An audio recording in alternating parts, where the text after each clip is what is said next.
कहा चाइना, आपको हिंदुस्तान के 20 सिपाही नजर आ रहे हैं, लेकिन सारी दुनिया कह रही है 43 मारे हैं हिंदुस्तान की फौज ने, आपको वो नजर नहीं आ रहा क्योंकि आप उसे सेलेक्टिवली देखना नहीं चाहते। और ये मैं नहीं कह रहा हूं, चाइना कहता है कि एज अ गुड जेस्चर हम अपना नंबर जो है बताना नहीं चाहते।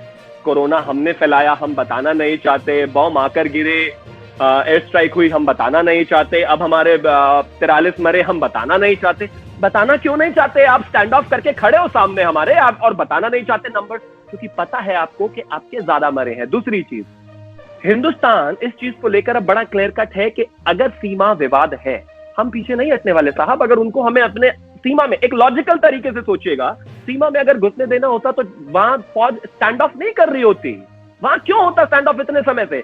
वो भी सिर्फ ये भी टसल भी इसलिए क्रिएट हुआ क्योंकि कहीं ना कहीं हमें लगा कि जिस तरह से डिप्लोमेटिक लेवल पर चीजें हल हो रही थी, शायद सिचुएशन जो है आसान होने की तरफ थी, या फिर कहीं ना कहीं यही सेम सिचुएशन 1 महीने पहले अराइज हुई थी, वो भी इसी तरह से डिग्रेड हुई, लेकिन ये नहीं हुई। चलो ठीक है, कहीं ना कहीं चाइना ने धोखा दिया, लेकिन आप चिंता मत कीजिए, आपकी भी घड़ी बहुत ही निकट है। उसने क्या किया है नेपाल के साथ आपके सामने है। उसने क्या किया है आप श्रीलंका के साथ आपने देखा है, हम्बनटोटा पोर्ट उसका पहले से ले चुका है। उसने क्या किया है भूटान के साथ आप बहुत अच्छी तरह से जानते हैं। ज्यादा महंगी दरों पर ब्याज पर पैसा देने के बाद वो मुल्कों के साथ क्या करता है आपके सामने है। मैं कुछ नहीं कह रहा हूं, मैं सिर्फ आपको इतना कह रहा हूं कि हाँ, मेरे स्टेट के अंदर, मेरे देश के अंदर आज एक ऐसे प्रधानमंत्री हैं, आज एक ऐसे व्यक्ति हैं जो अपनी सीमा की सुरक्षा करना बहुत अच्छी तरीके से जानते हैं। मैं मानता हूं एक एक जवान का दुख है, लेकिन हाँ, उनके कितने सर हमने लिए ये भी आपको पता है। आप नहीं मानना चाहते और हंसते रहना चाहते हैं, हंसिए। वी रियली हैड होप कि क्रिकेटर आए हैं तो कहीं ना कहीं चेंज होगा, लेकिन हुआ क्या? Nothing, back to square one, वही सिचुएशन है, कुछ भी चेंज नहीं हुआ।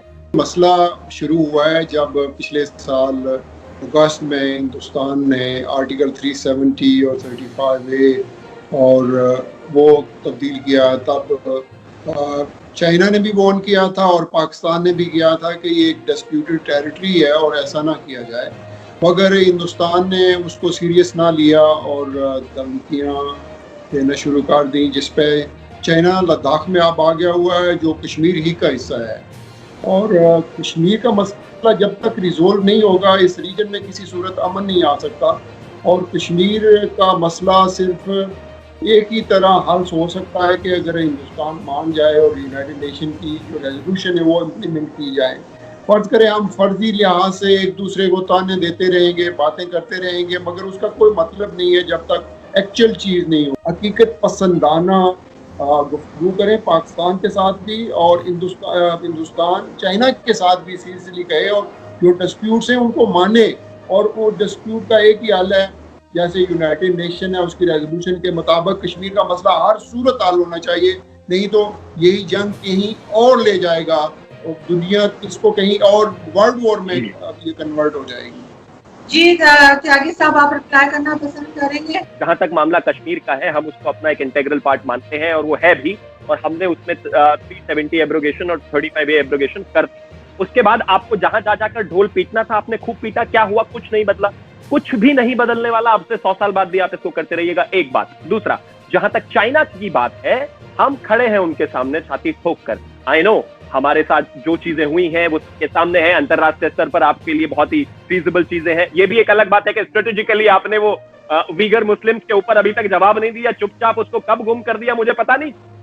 हाँ देखिए, सबसे पहले तो पाकिस्तान तहरीक-ए-इंसाफ पार्टी के जो नेता हैं उन्होंने जो सारी चीजें कही है, आपका जो सबसे पहले तो कश्मीर की तरफ ऑब्सेशन है उसको कृपया करके अभी के लिए साइड रख दें, क्योंकि जब हम चाइना की बात कर रहे हैं, अब आप इतिहास को ना बदल सकते हैं, ना झुटला सकते हैं, ना डेट्स को, ना चीजों को, ना अंतरराष्ट्रीय जियोपॉलिटिकल हिस्ट्री को। अब मैं आपको बताता हूं, चाइना सिर्फ हिंदुस्तान के साथ नहीं कर रहा है, सबके साथ उसका हाल क्या है।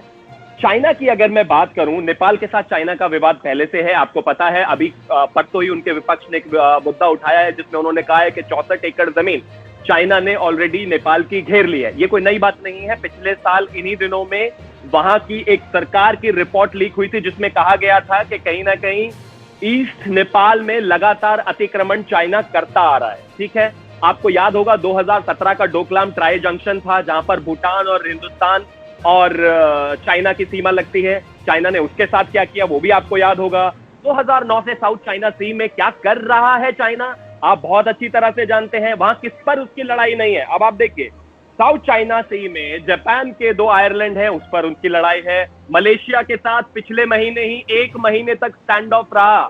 इंडोनेशिया के साथ उसका वहां पर झगड़ा है। रशिया के साथ 1,54,000 स्क्वायर किलोमीटर की सीमा शेयर करता है चाइना।